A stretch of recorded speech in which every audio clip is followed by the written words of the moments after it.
When crisis strikes, persons with disabilities face disproportionate risks and barriers that hinder their participation and access to humanitarian action. Too often, their voices go unheard, and the lack of quality disability-inclusive data means humanitarian action may overlook them.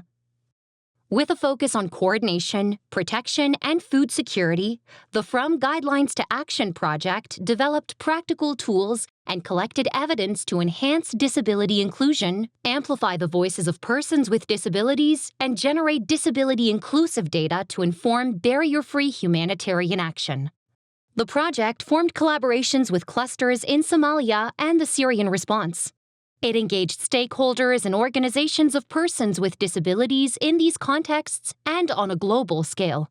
To strengthen coordination, the project embarked on a global mapping, identifying disability-inclusive coordination mechanisms to uncover existing setups, understand commonalities, and their achievements.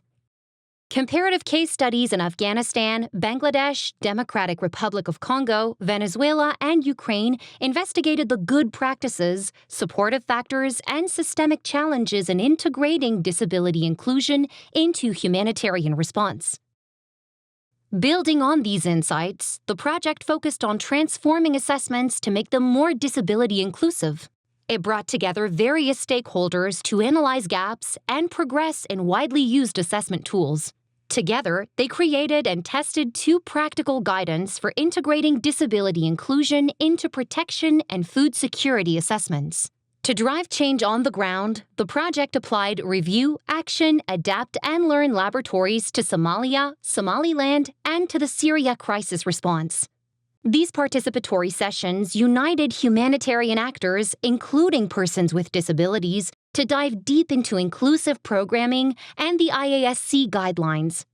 Participants emerged with enhanced skills in disability-inclusive data collection, barrier removal, and meaningful engagement of representatives of persons with disabilities. Equipped with new insights and strategies, they were empowered to adapt assessment tools and practices to systematically include and consult persons with disabilities. To inspire others, 8 case studies were collected and a comprehensive guidance document published for replication of the laboratories. In parallel with the Disability Reference Group, 19 good and promising humanitarian practices were documented for mutual learning. 3 were highlighted, serving as guiding lights for empowering persons with disabilities, connecting gender and disability to effect changes in vocational training, and removing attitudinal barriers affecting children with disabilities. From strengthening coordination to delivering practical tools and building capacities, the project has advanced the operationalization of disability inclusion in humanitarian action. Yet, more work remains to create learning opportunities and amplify changes to ensure no one is left behind in the increasing number of humanitarian crises. Visit our website or contact inclusion@hi.org to learn more and be part of the change.